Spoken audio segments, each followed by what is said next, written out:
You can hear me and everything's okay? Yeah. Great.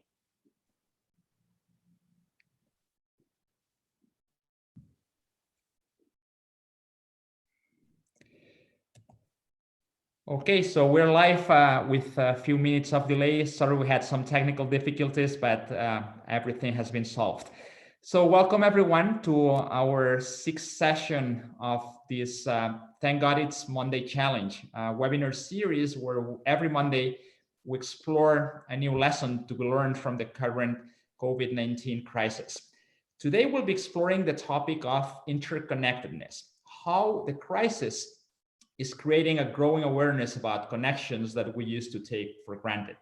And for that, we have someone who's spent most of her professional career in the world of finance as the president of American Express Global Commercial Services, but whose personal quest for purpose has taken her to work in a wide range of social initiatives, such as Ideas 42, a behavioral economics think tank, which provides practical solutions to address a range of social issues from sustainability to hunger relief, or One Love, a nonprofit focused on educating our youth on healthy relationships.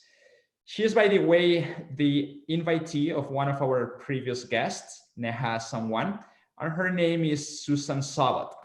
Susan, thank you for accepting the invitation and being with us today. My pleasure. So great to be here. Good. So let's get started. Coming from the world of finance, and in particular in the business of lending money, how does your experience relate to the current situation, to this crisis that a simple microscopic virus has put us in? Sure. Well, I spent a career at American Express and really was loaning money to both consumers and small businesses for many years. And one of the things that we learned during the credit crisis of 2007, 8, and 9 is really relevant, I think, today. And that is that you really have to support your customers in a time of need. Sounds easy, but does hard, especially when they owe you money. Our instinct is basically to chase a customer and say, you need to pay me now, because we're worried about a risk of default and we're worried about a customer coming upon really hard times and not having any resources to repay the loan that they took out. But the fact of the matter is really working with the customer, hearing them, hearing their story, understanding where they are, and really continuing to build a relationship is the best way for that relationship to be preserved over time, because that customer has as much interest in the relationship with you as the lender as you do in collecting your money. And so what that means is having standards, having policy, but also having compassion, empathy, and flexibility. And if you stand by your customer, they'll stand by you. They only have limited resources, can only pay what they can. And if they feel that you're with them, they'll continue to want to have you with them over time. So it's an interesting parallelism there between what you're describing that happens on a regular basis in the world of finance. You lend money and you expect people to return it, and sometimes they don't in due course.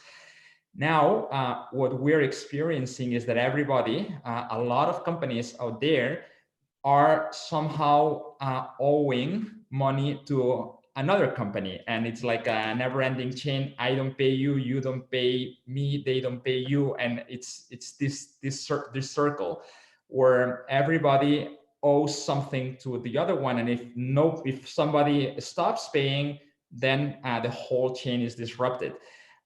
So probably this vision that you described for the world of finance could be applied to our global economy if we envision each other as lending us or collaborating with each other to create wealth all together, right?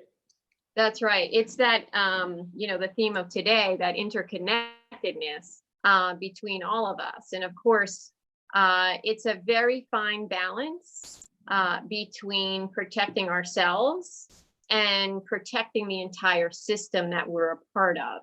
And the perhaps counterintuitive notion in a crisis such as this is that protecting each other is in fact the protection of ourselves, because we cannot survive, we cannot thrive, we can't run our companies and win, if you will, if we don't have that full community and system around us. And I think that's probably the most the most pressing observation that I have had is that this was always true.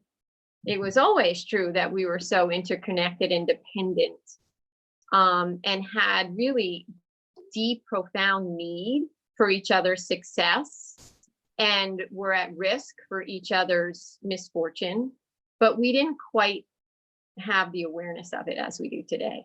That's right. So I guess that takes us probably, this is a good point to connect with Neha's question for you. You know, as I said before, it was Neha that invited you, and with every invite, there's a question. And Neha's question had to do with, in a way, with what you were saying, how we help each other. And that brings us to talk about your personal purpose, how you're bringing your, how are you translating your personal purpose into action? What are you currently working on? What I'm currently working on is putting together a program starting in the US that is focused on helping small businesses.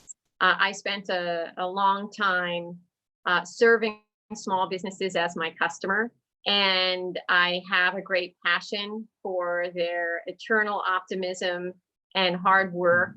And here in the United States, we don't have all of the social programs that exist in Europe, for example. And small businesses are really, really at risk. In fact, there is, an expression that we are fearing a small business die-off. And certainly that's something that we want to prevent in any way possible. And so there's some government programs, and there are companies who are trying to do their best to be helpful to small businesses. And what I'm working on is a coalition of bringing companies together to help motivate consumers to do what they can to support the businesses that are really the fabric of their neighborhoods and their lives. Okay, that's very interesting. That actually connects very much with the purpose of conscious capitalism. So I guess we'll return to this point towards the end of our talk. I want to reconnect now with the topic of connectedness. Let's explore this. Let's deep dive into this idea that everything is much more connected than we had ever imagined. And probably one of the areas where we see this the most is in the connection between professional and family life. We had always artificially kind of separated professional and family life, but the crisis has merged them together in totally unexpected ways. We now constantly see kids popping out in the middle of meetings. In fact, I have mine playing with the dog around here, and I hope they don't come in. So has family life entered our work life and there's no turnaround? What's your take? Yes. So, let's kick this off with a video if Berta can pull it up. I just want to share this advertisement for Microsoft Teams that ran in the US. Okay, Berta, there we go.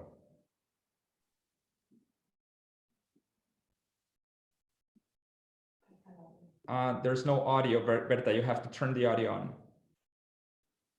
Okay, it's only 30 seconds. If you can restart it, that'd be great with audio. No audio yet. We can't hear the audio. Very critical. Now, can you restart? Okay. There we go. The logistics there. We're trying to get them to let us know so we can plan. Very critical time for us. I'm working too. 90% of the calls, Ellis thinks that she's also part of the call. Starting next week. Hey guys. I'm so exhausted. This is modern parenting.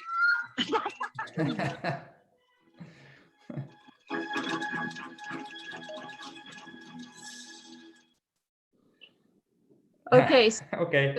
No. what you see there is, you know, an example that this is now, you know, Microsoft Teams is the alternative to Zoom that we're using right now. And it is, you know, a very prevalent way that everyone is, a tool that everyone is using to work. And here we see an ad, albeit for Mother's Day, but showing women who are working with their kids in their setting. And this is something that we are seeing every day, right? If you're on a Zoom call, it's probably likely, if you're on all day, that at some point somebody is being interrupted, or somewhere in the background, you're seeing a family member show up. Isn't that interesting? Because normally in our work life, family is something that we know someone has. And maybe we'll ask every now and then, you know, was it so-and-so's birthday, or how so-and-so is doing, but it's not really ever present with us. We're not thinking about our colleague and all of the things that are happening in their family as we're going through the day. And the reality is, it's with them all day as they're going through the day. And this new peeking into everyone's home as we work from home is really enlightening and demonstrating how that each one of us is really connected to a family system. And I think that this is one of perhaps the best outcomes of an incredibly challenging and tragic situation, is that we have now forever cemented our work life and our home life together. And we made it acceptable because we have no other choice. That's and actually that vision, it's not new. That kind of reminds me of Ricardo Semler's famous book, The 7-Day Weekend, where he actually advocates this concept that there should be no separation between work and family, and that the entire week, the 7 days of the week, should be like the weekend. We should learn to merge harmonically our work life with our family life, and we should enjoy work just as much as we enjoy the rest of our life. And I think the other challenging thing here behind this concept is our idea of normality, right? I think that if this lasted much longer, and there were kids that were born with this situation, and this became the new normal, for them, this would be just their normal, not the new normal. And probably if at some point in the future they were forced to going back to our previous normal, and they would be deprived from spending this quality family time, they would be scandalized, if not deeply depressed, right?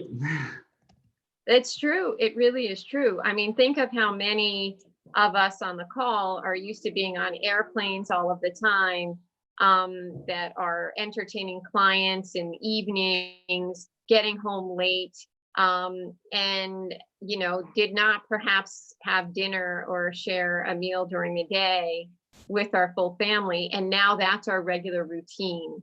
And it's something that I think that not that it's a bad thing to be entertaining clients and you know, traveling all over the world to form new relationships. But perhaps this is a really good reminder of an adaptation that we all can have, we can make in our lives, which is to really cement that family relationship priority and keep that going. Yeah. We all hope this doesn't last too long, but we at least hope it lasts long enough so that this concept is really cemented in ourselves. Exactly. Now, there are other things that are interconnected that, again, that were always the truth, and always present, but that we were unaware of. So, for example, our healthcare system and our economy and the state of individual health and company health. Of course, you know, again, I'll reference the US, that we're always thinking about healthcare costs and insurance costs and benefits for employees. And we think of that as an element that's impacting our economic success. But we don't necessarily think about the health of our employees and the health of our customers and the health of our suppliers. And this now, of course, is front and center. So front and center that we're talking about how do we protect our employees? How do we have more paid sick leave? How do we ensure the health and safety of our customers? And previously, this intention was sort of minimalist based on sort of regulatory requirements. But now we have this awareness that we can't operate. We can't operate without a customer. We can't operate without our employees. We can't operate without suppliers who are all equally healthy. And importantly, we're also seeing how dependent we are on a healthcare system that perhaps we thought was someone else's problem. But now we realize that the stability of that healthcare system, the efficiency of that healthcare system, the ability of that healthcare system to be able to adapt to peaks in demand is all of our problem. We don't get to outsource that. We have to care deeply, and sometimes we have to come to the aid. That reminds me also for one of our previous guests, Bob Chapman. He wrote the book Everybody Matters, where he actually explains, in essence, kind of what you were saying, that we need to care about everybody, that if the others are not in good shape, eventually it's just a matter of time that will not be in good shape either. So it's the idea that everyone else's situation impacts our situation. My business does not thrive if everyone else is down, right? So we need to understand that we're all collaborating, and if there's one piece missing and then another piece and another piece, maybe I'm thriving momentarily, but eventually I will go down as well. So that's another of the things that we took for granted that's coming to light as well. Exactly. And again, always true, but we didn't necessarily have that vision to see just how true that is. Is this something that can be extended to the collaboration between large and small companies and even the government? Because we have this vision that large business go one road and a smaller business go a different road, typically the road of extinction. Can large business survive without the small ones? Actually, no. That's a really good question, Zavi. Again, I am speaking from the US perspective at the moment. And small businesses in the United States employ half of everyone who doesn't work for the government. And in fact, are responsible for 2/3 of new job creation. And so if you don't really care about customers' livelihood and customers' discretionary income as a large company, then I guess you're okay. But if you do, in fact, serve consumers or serve small businesses that serve consumers, you really do have to care deeply about the health of small business, because it is such a vital engine of the overall economy. It's also incredibly important to both residential and commercial real estate values. Residential home values are higher in areas that have strong downtown districts. And of course, commercial real estate depends largely on small businesses occupying their available space. So small business and large business are, in fact, intrinsically connected. And it's really important, again, for the whole economy to do well, for each of the pieces of the economy to do well. It's very, very insightful. In fact, we are starting to run out of time. This is fascinating. Before we open up our Q&A session for the audience. There's one more question I wanted to ask connected with this last question. It has to do about how we collaborate to create wealth and abundance for all using money as the facilitator. That's the equation, right? Money is a facilitator that helps us, that actually bonds us together so that we can work together, we can collaborate and create wealth for everyone. That's how it works. The problem is when you see things like the things you see now, when farmers are destroying their outputs because they don't know what to do with them if restaurants are closed. And at the same time, food banks have not enough food. So what's wrong with this equation? Well, you know, again, I think that we've been operating under a set of principles that basically says my little ecosystem is the ecosystem that I need to take care of and nurture, and the one that will allow me to win. Now we're seeing that the ecosystems, in fact, are all interrelated and interconnected, because of course, all we would need to do is to move the supply chain that's used for commercial food service and direct it towards the consumer-oriented distribution of food, goods, and services. But we're unable to do that because we are so we eventually can do that, but we're unable to do that quickly because we are so rigidly operating in our own lanes, as if we can only coexist, as opposed to interrelate and be interdependent. And so I think this interconnectedness is really the theme that will allow supply and demand, you know, basically to operate like water seeks its own level. We should be able to see supply seek its own level through the system if we connect it in much better and deeper and more profound ways. Okay, so let me, it looks like we have no questions yet from the audience. So in the meantime, let me reconnect with the topic of conscious capitalism that you brought up at the beginning.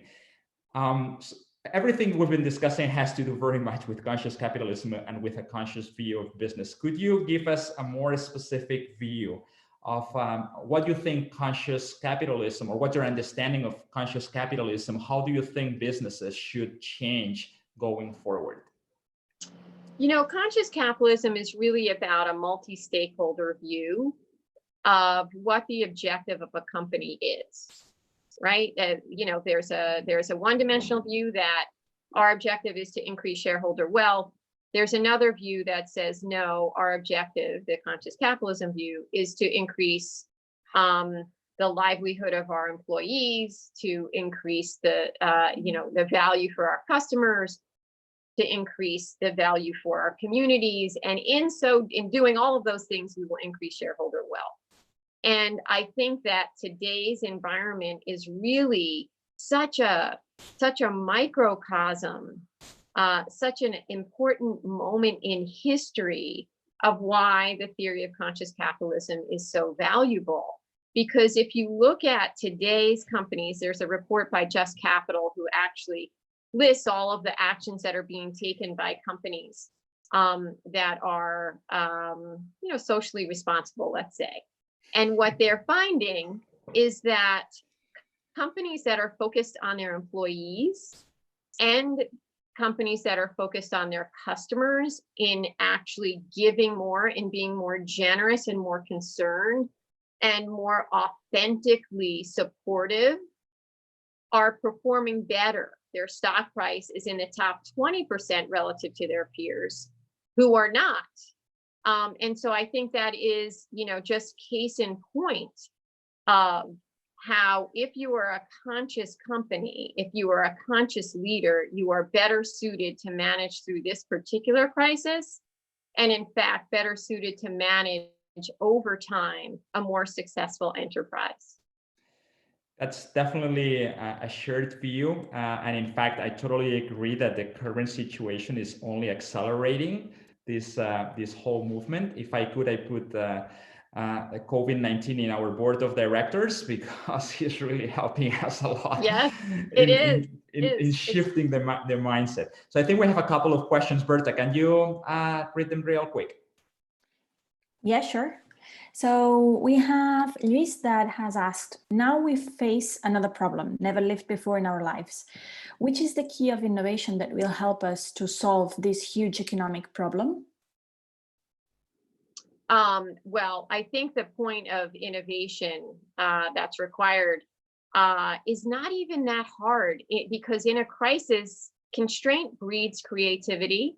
And of course, creativity is the source of innovation. And I think that many innovations that are sort of have been bubbling along will be accelerated through this crisis. I mean, a very simple example is telemedicine. You know, having doctors treat patients in the same way that we're having this conversation is something that we've been able to do, but we are not doing. But this moment is really accelerating that. And I think there will be many more, you know, driverless cars, you know, to avoid contactless payments, which of course is in Europe, but not in the US. Like all of these innovations that were slow on the adoption curve will be accelerated, and new innovations will come out because of the constraint that we have. We'll make a vaccine in 1 or 18 months. They're saying that typically would take years and years. And I think that's where the innovation comes from. Enormous breakthrough. So last question real quick, Berta. And the last one is, we speak about interconnectedness. At the same time, there are deglobalization currents which are ruling the narrative. To that end, if borders will close for more of the same kind of people to come together, to work together, how do you see conscious communities thriving in this new world? This is a really terrific question. It's a big worry of mine, because we have this contradiction where we see how, of course, the virus has traveled around the world, and how interconnected we are by having people come together to solve the problems as well that are the result of the virus around the world. But we also have the development of a xenophobia, where people feel like if I lock my door, close my window, and don't let anyone come in, I will be safe. I think the thing that saves us, saves the world in that situation, is what we're doing right now. Here I am sitting outside New York City, and here Zavi's sitting in Barcelona. I don't know, Berta, where you are. And our callers are all over. You know, we have to realize that our ability to conquer the challenges of humanity only come from us working together and seeing the humanity in all of us. And we have to fight as leaders that protectionism, and really be open and inclusive in every action that we take. Fantastic. Thank you very much, Susan. I'm afraid we're getting now till the end of our time. So as usual, we're going to end with the same question we always end these webinars, which is, who would you like us to interview next? Why? And what would you ask? What would you like us to ask him or her? I'd like you to interview Keith Ferrazzi. Keith just published a new book on virtual work. And I would like you to ask Keith, how do we maintain intimacy in our work environments, in our work relationships, when we are virtual? Okay, sounds like a wonderful question. We'll make sure that Keith gets it, and hopefully he'll accept your invitation. So with this, I think we're gonna have to put an end. Let me ask you, if before we go, if there's something else that you would like to add that you have not said that you would like to say, or we just leave it here? Well, the only thing that I'd like to say is that conscious capitalism gives us all an opportunity to have meaning in our work. And I think that meaningfulness is something that we are all getting a bigger opportunity to see in as we go through this pandemic. And we are giving meaning to the work of everyone, including grocery clerks and drivers and food delivery folks. And that is really important for us to have gratitude for everyone that helps keep us going. And I would just say that meaning and gratitude are the most important elements of us moving forward. It's a fantastic piece of advice to put an end to this great interview. Thank you very much, Susan. It's been fantastic talking to you. And also thank you very much to our audience. Just a quick reminder that the recording of this interview will be available on YouTube as of tomorrow, and you will all receive a link to it. And also a reminder that next Monday we'll be interviewing Jerry Michalski, and he's an expert on trust. And he actually has a very interesting formula that relates to scarcity, abundance, and trust. Very intriguing. If you want to find out, join us next week, next Monday, and explore. And we'll be exploring this intriguing formula that Jerry has proposed, or has to propose us. He actually believes that trust is the most powerful weapon to fight crises like the current one. So we hope to see you here next Monday. Thank you very much, Susan. Thank you very much, everyone, and see you next Monday. Thank you.